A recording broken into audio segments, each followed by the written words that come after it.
Come ride the little train that is rolling down the tracks to the junction. Forget about your cares, it is time to relax at the junction. Lots of curves, you bet, and even more when you get to the junction. Petticoat Junction. There's a little hotel called the Shady Rest at the junction.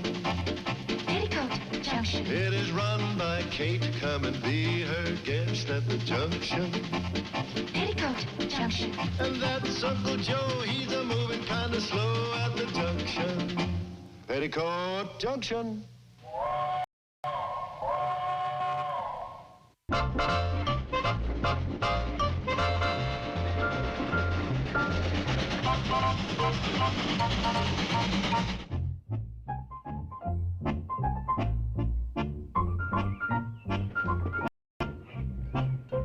Square's all tight, huh?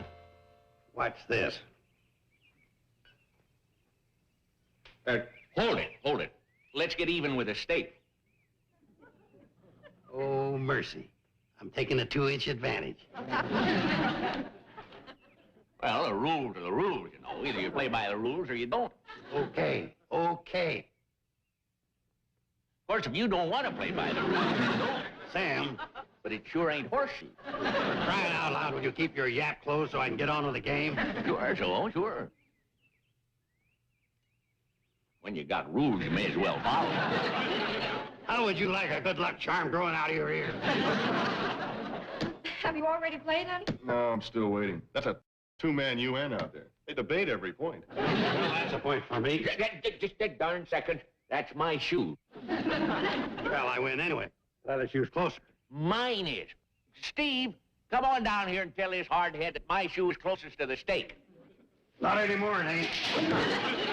Now, doggone it, Joe, now what have you done? We don't have any extra horseshoes. I still have mine. There's a cannonball. Yeah. An hour early. That's an emergency.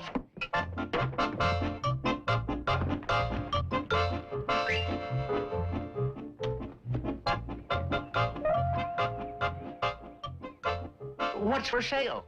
The cannonball. Hey, Floyd, is this for real? Yeah, and there's another sign on the front. Next thing you know, they'll be putting out little flags and holding open house. Splendid idea. Thank you, young lady. Homer Bedloe. I might have known this would tie in with you. Precisely why I'm here. Trainman, the box so I can step down, please. Never mind. Allow me to help you.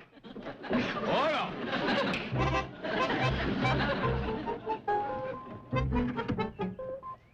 Just who and what is Homer Bedloe? Well, I'd say he's a member of the human race. I didn't want to offend all the others. Sam? I'm with him. Oh, come on now. Okay. I'll give it to you in a nutshell. Homer Bedloe is an official of the CNFW Railroad, and he hates the cannonball. But that's silly to hate a train. Yeah, well, he ain't got any other vices. He specializes. His whole life is one big effort to put the cannonball out of business. But why? Oh, he claims it ain't making any money. Is it? No. But that don't matter. Floyd don't take a dime except his pension, and people all along the line contribute wood for fuel. I suspect you're talking about me, and I also suspect I'm not getting the best of it. Why, Bedloe, we love you. Just that we hide it successfully. All right. Now, you just assemble the clan. I'll tell them the glorious truth. And so, gentlefolks, it's true. The cannonball's for sale. It's to be sold, regardless of anything you can do about it, on Thursday next to the highest bidder. What if you don't get a bid? I already have a bid. Right here in my pockets. It's from a junkyard. They want it for scrap. You can't do that. Not to the cannonball. Oh, yes, I can. And here's the beauty part of it. I couldn't stop the sale if I wanted to. It's completely out of my hands.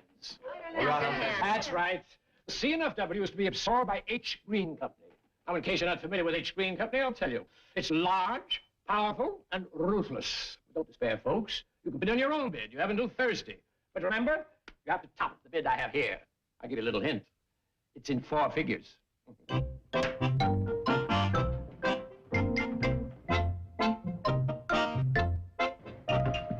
wonder if that big company has any idea what they're doing to this valley. I have a good mind to sit down and write them a blistering letter. I'll boycott them. Honey, they're a corporation. All they sell is stock. Then I won't buy any of their stock. Well, where are you going to buy any anyway? No. Well, then I don't exactly see where you're hitting them where it hurts. Steve Elliott, don't you care any more than that? Well, sure I care. Well, you sure don't act like it. Here, our whole way of life is being threatened, and you go thumbing through your crop-dusting magazine. Mm-hmm. Steve? Honey, I care. Well, then why don't you do something? Step around. Go like this. Yeah, in a minute. What are you doing? Well, they advertise old planes in here, and I'm figuring what I can get for mine, less what I owe. What? Well, I figure we could slap a second on this house. That ought to get something. Steve, you're trying to raise money. Yeah. To buy the cannonball. Well, at least we have something to throw in the pot. Oh, honey, that's a wonderful idea. Here, let me help. Let's see now, you've got $765 for your plane, plus the $800 we'll get on a house, and... Oh, honey, you know something? You're wonderful. Absolutely and positively wonderful. Sweetheart, you really want to help? Sure. Well, then why don't you just let me get back to work, and why don't you stamp around and do like this? Okay?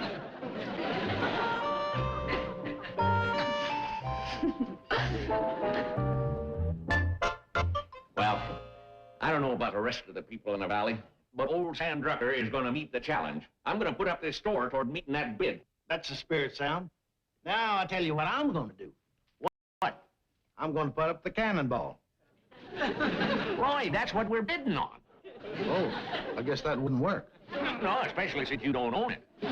Well, that is a point. I'll tell you what can be done. I'm going to match everything you put up, Sam. You're going to match my store? It's the least I can do. I'm going to put up the Carson Elliott Enterprises. Joe, the Carson Elliott Enterprise is just a tool shed. Says you. It's evident you haven't read the financial statement I just put out. Get a load of that.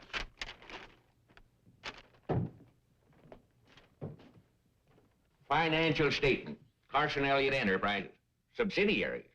Carson Elliott Crop Dusting Company. Carson Elliott Airlines. Assets, 1 plane, 2 hangars, 1 windsock. Just a minute. 2 hangars? In the tool shed. There's a hanger for Steve's coat and another hanger for mine. Oh, that kind of hanger's ER, not AR. Pick. Stick of one dinky little letter. It's a mistake between an airplane hangar and a coat hanger that involves thousands of dollars. Yeah, I know. There's a lot to be said for being ignorant when you're putting out a financial statement.